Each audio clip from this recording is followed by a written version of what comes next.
Hello and welcome back to Card Kingdoms. Get swifty for a twisty. We're in the finals here. I'm Josh Monks. That's Casey Hogan. He's cracking up over my Rick and Morty meme. Show me what you got. Yeah, we want to see what these guys got. So we got Sean Yu on the left. He is playing Storm. We just saw him win on camera. Well, I was off camera, but I saw it happen in real life. I'm not really sure it was winning so much as boring his opponent to death. I mean, nap time wins sometimes. Speaking of nap time. It's time, yeah. And then on the other side, we've got Rob Van Leuven. Oh, very nice. I just saw him win against the Gifts control deck. The Burning Gifts? Yes. He was attacking with his Koldoka Forge Master, his Iron Root Tree Folk, if you will. It's a powerful 3-5. That and the Sundering Titan, he's like 10. He was very excited to be attacking. And you know what? He attacked right in the finals. There it is. So these guys are getting their match set up right now, so we're going to head down to the match. Let's see what's going on. I'm looking forward to it. I think this one will be definitely interesting to see. We've talked about the changes to the metagame and how Chalice's restriction kind of send ripples throughout the meta. Storm coming back in a big way in this tournament. Dredge kind of falling back in favor. And here it is, Shops versus Storm. Both of the decks primarily affected by the restriction. Absolutely. I do not know who's actually on the play right now. Do you know? Sean went undefeated, I think, in the Swiss. Of course. Why wouldn't he? Yeah. So he's got the play in all of the top 8. That's what I like to hear. Very helpful. And his opener contains a pair of Cabal spells, as well as that reminds us that he might. He has Cabal Ritual in Cabal Therapy. Yep. And he's got Lion's Eye Diamond, which is the wrong Lotus. That's the wrong Lotus. Yeah, he can't. He's gonna send that one back. Does not like it. And looking at RVL's hand, he's got that Karn Silver Golem. Big fan of that guy. My boy Karn. I saw one Thorn effect. I believe he has one more as well. I believe I has Fear and a Thorn. It's hard to tell right at the last second. I think that's sufficient, to be honest, as long as he has a Workshop or even a Soul Land to be able to play that at his first opportunity. He can't expect a lot out of this first game of the match. Although now that Sean's mulliganing, he's got to feel a lot better. Yes, it definitely makes you feel a little bit more comfortable. If Sean doesn't have a turn 1 kill, it's very easy for RVL to just put a Sphere effect after Sphere effect. Yeah. Sean has 5 cards in hand. Did we catch his mulligan? Oh, maybe we missed the first mulligan. Oh, interesting. Okay, so looks like he's going to scry. RVL's going to tell him to scry. Oh, it looks like they both mulligan to 6 and Sean double mulligan. I see that. That's what happened. Okay. But yeah, I did see an Ancient Tomb in RVL's hand. Oh, we get face-up Tellurian Academy. Oh, baby. Okay, very nice. That's what it was. I thought the Tellurian Academy was a Sphere. Okay. Yeah, with the Revoker behind it too. Karn Silver Golem, which is fully T Chinese, I believe. Well, how else could it be? Like just the top half is in Chinese and then the bottom's in English? You never know. Yeah, that doesn't make sense. Maybe it's an altar. And then, of course, he's got a Mishra's Factory, a little man land in there, and Soul Land. So he's going to be able to accelerate up that Sphere effect, and then Tellurian Academy is going to tap for a lot of extra mana. That's right. If he gets another turn behind this, Sean followed up his Gitaxian Probe with Lotus Petal into Recall. He's now sitting at 6 cards in hand, and he's doing some math. He might be able to cast his Dark Petition. Is that a Mox Jet in his hand? I don't think so. I don't believe so. We'll find out in a second when Sean pulls his hand back up. Absolutely. Falls a 19 to... It looked like a Mox, but I couldn't tell which one. And if it's a Mox Jet, that's actually right for him. Yeah. He has a Dark Ritual. Oh no, he has a Soul Ring. Oh, it is a Mox Jet. That's what I saw. I saw the Soul Ring. And a Soul Ring. Yeah, he needed 2 mana there, so colorless actually works. Yeah. So this is not going to be Threshold, but that's 3 mana, 4 mana, 5 mana. He's got Spellmastery now, counting his 2 Cabal Therapies. That's right. So he's got 3 black mana floating? Yeah, he has Threshold now, which is a little too late. But he definitely achieves Spellmastery pretty straightforwardly. So he's got triple black floating. What do you get here? Do you just get Necro and say, I'm going to draw 7 cards? Yes, that seems fine. Okay. Do you draw 7 cards, or do you draw like maybe 8 or 9? So I definitely don't want to draw 10. I think that's a little bit too much. Yeah, and actually we saw that Rob's hand contains the only creature that he can play early is Revoker. Is right. So and you can name Necro, right? Yeah, that's Necro true. is an activated ability. Yeah, he might want to. I think I might take as many as 10, but probably 8 or 9. Yeah, I'm feeling 8 8 or safe. 9. He has a lot of cards out there. That might be 10 right there. Yeah, I think he just got confused about what his count is. Oh, wait. Yeah, so we're going to have to see 1, 2, 3, 4, 5, 6, 7, 8, 9, 10, 12, 13, 14. What a degenerate. Oh my god. That's so Double or nothing. What is wrong with him? Okay, so he's paying a lot of life here. He's going to go down to 6? To 6, yeah. Whoa. Oh, 3, because he fetch landing attacks and curve. Right. Okay, wow. bold, ambitious. Although I actually kind of like it. He's only got this one opportunity that he can be confident that he's going to use his Necropotence. Well, he can't go off at instant speed, right? That's true. Well, so he knows that Rob's going to untap and play either the Sphere or the Revoker. Oh, yeah, you're right. He has to defend against the possibility that he loses his Necro and also his draw state. Yeah, and he'll never be able to draw any cards for the rest of the game because he doesn't have any enchantment answers in this deck. Exactly. Yeah. So this is his only opportunity. He's got to build his best hand and play with only that. This is intense. There's so many decisions here. I'm not someone who plays Storm enough to be able to tell you exactly how to play this one, but Shan Yu is the guy who will know. Yeah, here's 14 cards. Choose 7 that give you the best chance to win. He can't take an extra card because then that puts Rob's Revoker as a 1-turn clock. He's going to lose access to some of his mana as well. Now that Sean is at 3, Rob's more incentivized to use the Revoker on one of his mana sources. Okay. Because you don't really care about Necro anymore? You can draw 2 more cards, but then you just die to my attack on the next turn. So, weird how it's in order to defend against the really bad possibility, Sean has to expose himself to not a worse possibility, but like something that's still bad. Yeah, it gives more things that can potentially kill him quickly, but he has a higher probability of winning on his next turn. I think that's right, because if he sees what RVL plays and then attempts to Necro, he's not going to get him till the end of his next turn. Yeah. Ooh, the Mana Crypt is a big draw here. Okay, so he's going to... Oh, that was really unfortunate for Sean here. Yeah, I'm going to guess that Revoker is naming Jet. Looks like he's looking at Necro. He's double checking he can name that, and I think if he names that, that might be a little bit of a misplay. I really think that you were right. Sean Yu's at such a low life total that he can't pay any more life. He can't even pay 1. Exactly. Well, just the fact that he has the 2-1 out at all. Like the 2-1 by itself shuts off the Necro, shuts off the pay 1 life ability, because if you pay 1 life, then you die. Simple as that. So it looks like he took the Soul Ring, which I actually like because he's going to play this Sphere of Resistance right after. Yeah, absolutely. The Soul Ring. So cutting off 2 mana is a big deal. Exactly. Yeah. So now Sean just needs to see if all of his rituals are enough. My intuition is a lot. Yeah, he does. The Mana Crypt there was a good draw, or a good play. A good card in his hand. Yeah, he didn't really draw it. Yeah, and then Tolarian Academy is, of course, the land he's going to play this turn. Exactly. Sean's going to tap to have 3 mana altogether. Looks like he's going to play a Ritual. Brings him up to down to 1, up to 4. The second Ritual is going to bring him up to 5. Yeah, because normally these add 2, but due to the Sphere, they're adding 1. Exactly, yeah. And that's, for budding Storm players, it's a good way to, we'll make your math a little bit easier. Figure out how much mana you can make altogether, and then think of your rituals as just a net positive. Yes. So he's up to 5 black now. Here goes 6. I think he has 6 with 2 colorless, 6 including 2 colorless. Academy taps for 3, brings him up to 9 mana all day. Yeah, so does he just Dark Petition for Yogg-Will here and then do the Time Orb again? That seems good. I would probably do that. I don't know. It's difficult to talk and also do the math at the same time. Yeah, I just ignore the math and hope that Shan Yu does it right. Assuming Shan Yu can do the math. I was making fun of him earlier about his inability or ability to do math. But he is a doctor. Yes. He's a surgeon. Is he? I think so. Oh, interesting. I think that's what he's in doctorate school for. Okay. I think he just finished, or he's close to finishing, one of the two.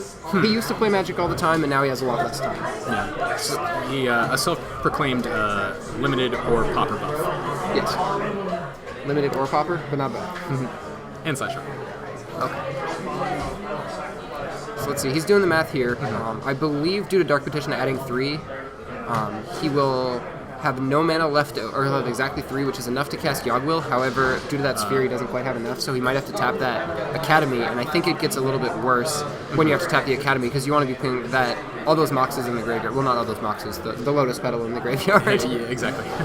For a net 0 mana. Yeah, there. he has 6 mana altogether. Hasn't tapped this Academy, so he's still got access to that 9, that 9 amount, which is going to be relevant because the Dark Petition takes him down from 9 to 3, back up to 6, and then that's enough to cast another Dark Petition, and so on and so forth. That's actually irrelevant when I think about it. Dark Petition normally only costs 2 mana, however, due to the Sphere, it's going to cost 3 mana. Yeah, it's going to be a net minus 3. So it's a little bit harder to just chain them, which is one of the things this deck actually really likes to do. Yeah, if you have access to that sufficient amount of mana to go over that hump to get the chain going, then petition into petition. Ooh, you know what I just saw him pick up? What's that? It was a Hercules recall. Oh, that's pretty good. Oh man, that actually is great because the other card in his hand is Dark Petition, right? Yeah. I wonder who he's going to cast Hercules on. I'd imagine he's casting it on RVL. Defensible. Otherwise, he basically nets 1 mana for bouncing his permanents in 2 Storm. Oh yeah, At that's the cost of 3 mana, it doesn't sound great. no. Net loss of 2, but however, this allows his other Dark Petition to be casted for Xaxes. Wow. Nice. Sean, you with the math here. Oh, the big play is coming out. So that gets Yogg-Will. And then Yogg-Will brings back Lotus Petal. And then that just starts it off. Yes. And then it should be trivial from here. We'll just wait to see that Sean doesn't have it in his hand already. I'm going to assume that Sean Yu's just going to throw the Yogg. Yeah, there it is. Yogg-Will on the table, right in the middle, right where I thought it would go. Yeah. He's got 3 mana to cast it, so he's completely tapped RVL out. Rob sees sees it, and he's going to go ahead and pick up his cards. Sean Yu taking that game 1 after drawing, 15 cards off of that Necro? No, 14. Only 14. Yeah. Only 14. Yeah. And the specific sequence of draws and plays in that game, really, obviously affected the end result of the match. He had the Gitaxian Probe to see that Rob had access to either that Revoker or that Sphere.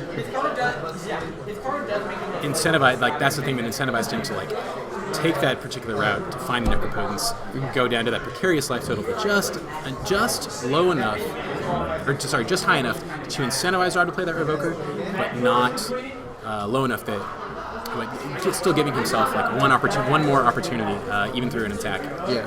And what was really gross is I think Sean was probably also assuming that RVL might draw a fast mana rock there, be able to drop out both the Thorn and the Revoker, so he had to play around that too. Right. It's Rob's hand only had enough disruption. Only had those 2 pieces of disruption, and didn't have. And so, if Rob draws another piece of disruption, then it doesn't. Then it's extraneous. If he draws a fast mana, then he has access to both. So, Sean actually got off a little bit easier there. It's like, okay, well, if I can play around both, then I'm just going to do that. But very. Where are their deck lists? Oh yeah, where did they go? I'm gonna go find it. Yeah, well, we know that Sean. They're right where I put them, Oh, which is not where I'm sitting right now. Yeah. So I'm gonna hand you RVL's sideboard. Perfect. Read it to me. Tell me what he's got for this matchup.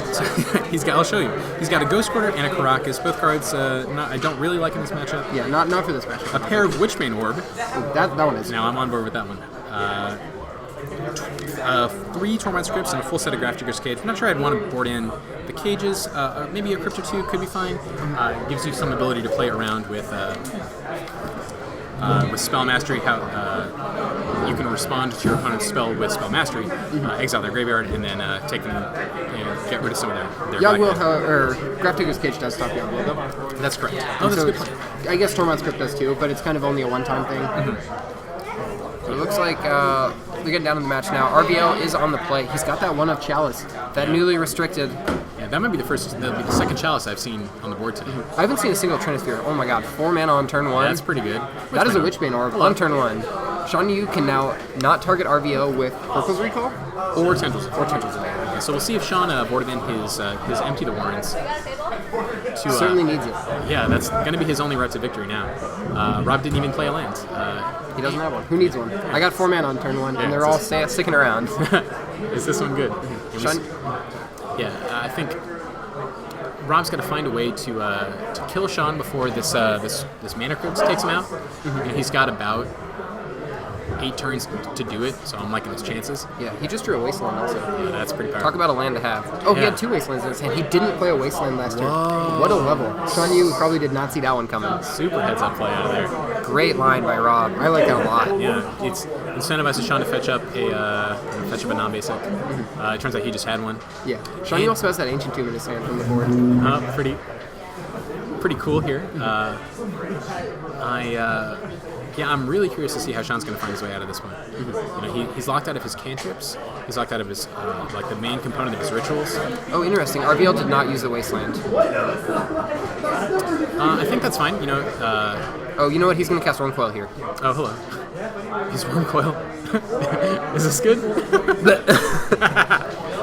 I will say Wormcoil Engine and Coldotha Forge Master, the other card in his hand, great synergy together. Yep. It feels very good to sack a Wormcoil Engine, get 2 tokens, and then get a Sundering Titan, and then sack the Sundering Titan and the 2 Wormcoil Engine tokens to get something else. Sean deploys his Wheel of Fortune now. At the cost of 2 of his life points. He's now on exactly a 3-turn clock here. Yeah, he's got to go fast. That life total is not correct. He's not a 3. Yeah, don't sweat that. Rob is at, I believe he's at 20. I think that he's succeeded on both of his mana crypt rolls. He did miss one, but Sean, you caught him very, very quickly. Yeah, I think that's a trigger you're incentivized to remind your opponent about. Yes. You know, I had a Bobbin play at a Modern event a little while ago, and my opponent gave me the Bob trigger because he wanted to kill me. But I had a Corsair Crew Fix in play, and there was a land on top, so I'm like, you can give it to me if you want to. I wouldn't know. Sporting, yeah. He wasn't like a sporting. He's like, yeah, I think I'm going to be able to kill you if you draw extra cards. I'm like, all right. It's like maybe he's going to get you with a Tybalt -4. Yeah. Ugh. Didn't see that one coming. Sudden impact. Yeah. Speaking of additional 1-ofs out of this shop deck, he's found his Trinisphere, which honestly I think might be the final straw that takes Sean out of this game. Absolutely. He does have a Graph Digger's Cage in play. There is a Chalice on 1 though, so if he does run that Graph Digger's out, it is not resolving. Oh yeah. There's a Revoker. That's a Metamorph. Or yeah, Metamorph. Sorry, the clone. I assume. Do you copy the Witchbane Orb or do you copy Wormcoil Engine? Or Chalice? I'm probably going to copy the Witchbane Orb. How do you feel about Chalice? Don't love it. Comes in at 0, stops all the Moxes from Sean. Yeah, I'm still not on board. I'd rather have. So Sean falls to 12 from this attack, assuming that his life total is what I think it to be. And playing the Revoker, playing the Metamorph to copy the Wormcoil Engine just makes us of it, like Sean would have to, Rob would have to put Sean on having destroy target artifact. Like, not Rack and Ruin either. It has to be destroy target artifact in order for this play to make sense. And of course, we have perfect information. We know Sean isn't doing that. Yeah, there's no effect like that. Hurkyl's Recall is the big artifact bouncer, and the cool thing about Witchbane Orb is that it's protected from Hurkyl's. It just completely kills it. You can't target me because even to get rid of my annoying thing. Yeah, I'd prefer to copy the Wormcoil Engine here to just give Sean exactly 1 more turn. Yeah, I agree. I think putting the clock on is fast. Yeah, as fast as possible. It looks like Sean's just going to pick up his cards. Yeah. We're heading into Game 3 here at Card Kingdom. Fast and Furious. Yeah, it's going fast. I mean, both these decks are pretty quick. Yeah, so this is the finals of Card Kingdom's Vintage for a Time Twister, or as I've been calling it, Get Swifty. For a Twisty. Show me what you got. I want to see what you got. This is, all in all, today has been very, very interesting. We've gone through 8 rounds. It's 8 rounds, right? Yeah, 5 rounds of Swiss, 3 top 8. 3 rounds of top 8. Yeah, this has been a great Vintage tournament. I'm really excited to talk about this format. There's so much stuff going on, and it can be a little bit hard to approach. Mm-hmm. Yeah, there's I read in an article 10 years ago, someone wrote the Vintage, you've got, no matter how many cards you've got in your hand, you've always got 1 more as the top of your deck. Because the fact that all the cards in your deck, well, not all, but the range of power on the cards that you have access to, like you could draw 1 card that causes your strategy to completely shift. Like you've been building off this one particular idea the whole game, and then you're like, oh, I drew bargain. Okay, well now it's a different game completely. Yeah, now I'm playing the bargain game. Oh, yeah. There's the Black Lotus. Yeah. Sean has a turn on Black Lotus? Yeah, on the play, he's got, I think he has Lotus Necro. Yeah, I think you might be right. I see a Vampiric Tutor, a Fetch Land, I think an Ancient Tomb. That's either a Twister or a Time Walk. I believe it's a Time Walk. It's a whiteboarded blue card, which tells me that it's one of those 2. Could be the 5th edition Brainstorm. Ooh. It's pretty grody. I don't think it is. Yeah, me either. I know Sean you pretty well. Yeah. Well enough to know that he would not play that Brainstorm. There are some people that I know that would play that. I know some people that have played that. Yes. I actually like the if you can get I think it's Chinese 5th that has the V symbol on it. Anyway. So Sean leads us up with a Taxing Probe, falls to 18. Pretty mana intensive hand. He's got a Lodestone Golem with Tolarian Academy, Pair of Ancient Workshops. Tomb, double Workshop, and a Forge Master. However, there's no interaction, and there's no turn 1 play.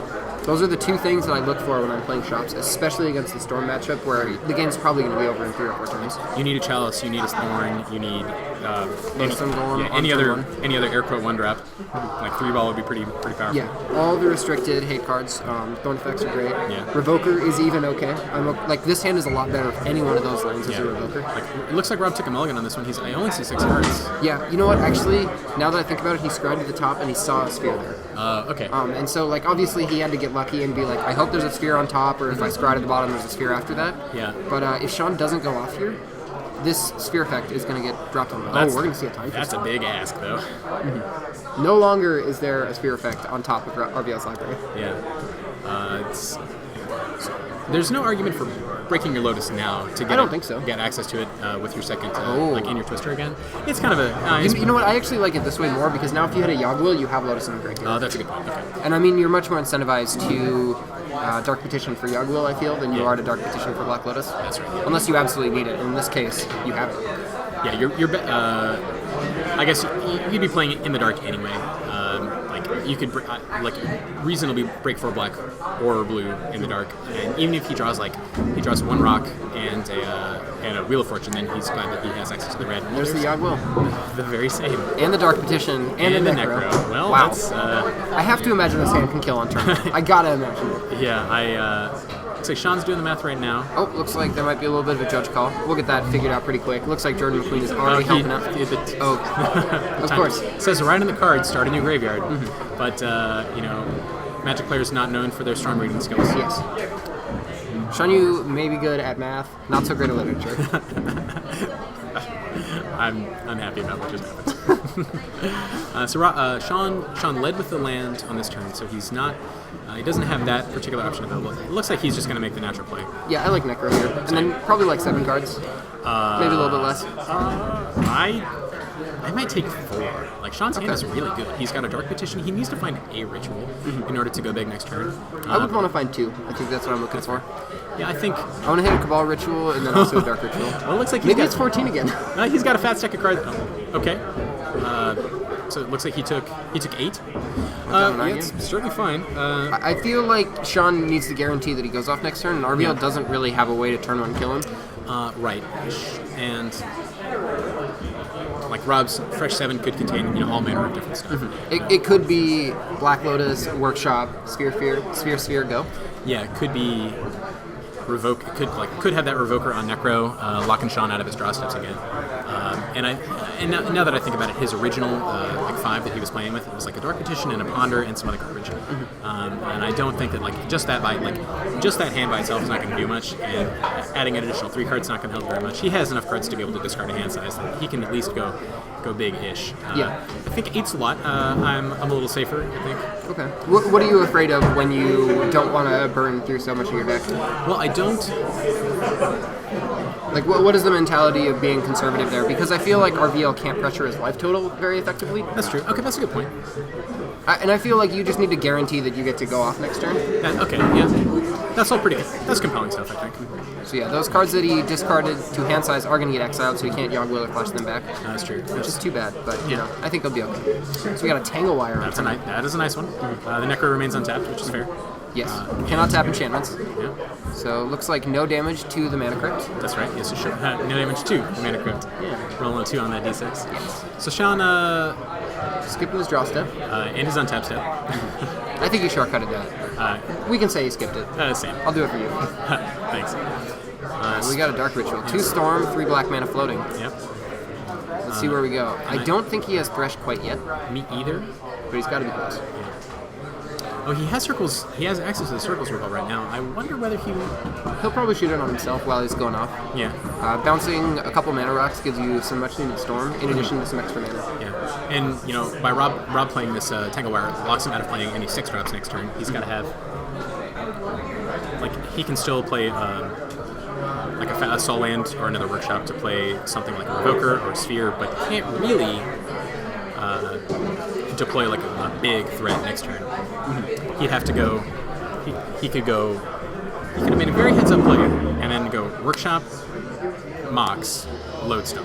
That would be the worst case for Sean here. Yeah, but I think Tangawire is, I think, a little bit better if you think the game's going to last for a couple turns, because Tangawire is like a 4-tax than a 3-tax. Yeah. Lodestone Golem is a little bit better if it's, I think, in one turn, in the critical turn that Sean is going off. Yeah. But this Tangawire might just stop Shan Yu from being able to maybe play a Hercules at the end of RVL's next turn. Yeah. And that's a line I thought that Sean might explore. Probably doesn't want to take it. It's it's kind of heavy on his resources. Mm-hmm. I think both lines are very defensible, though. Yeah.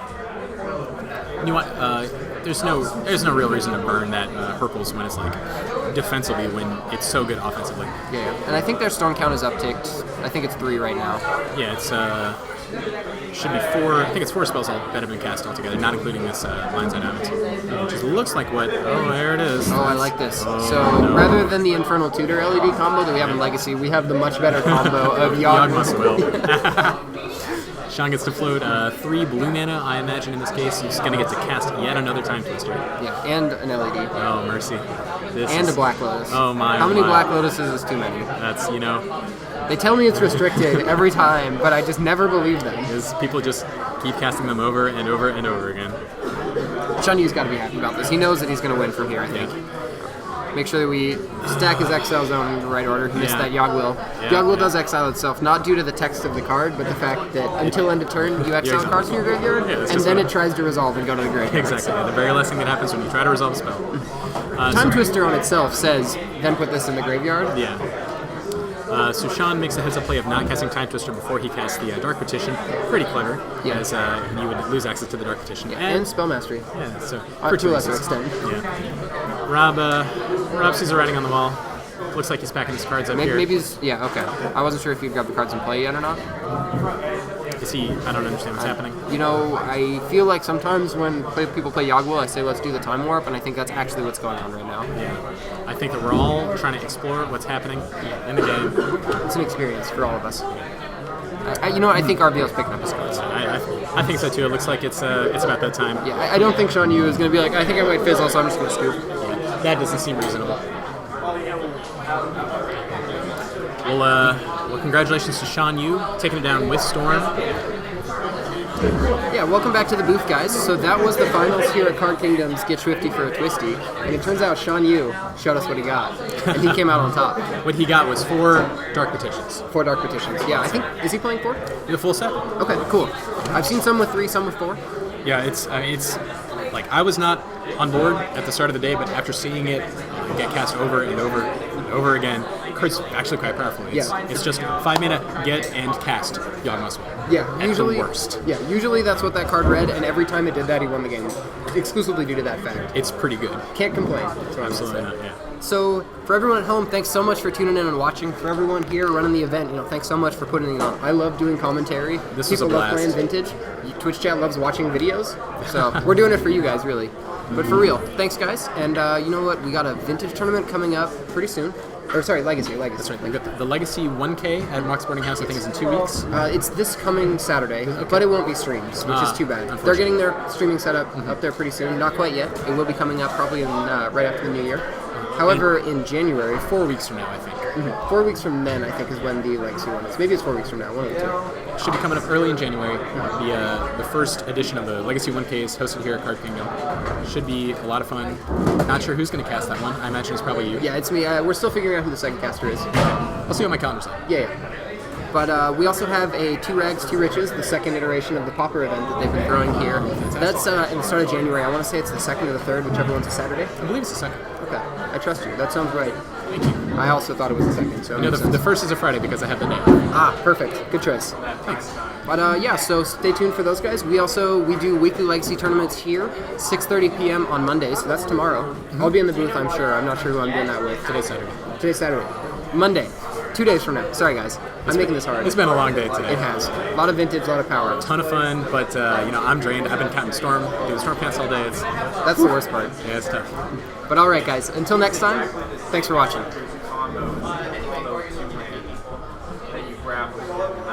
Take us out!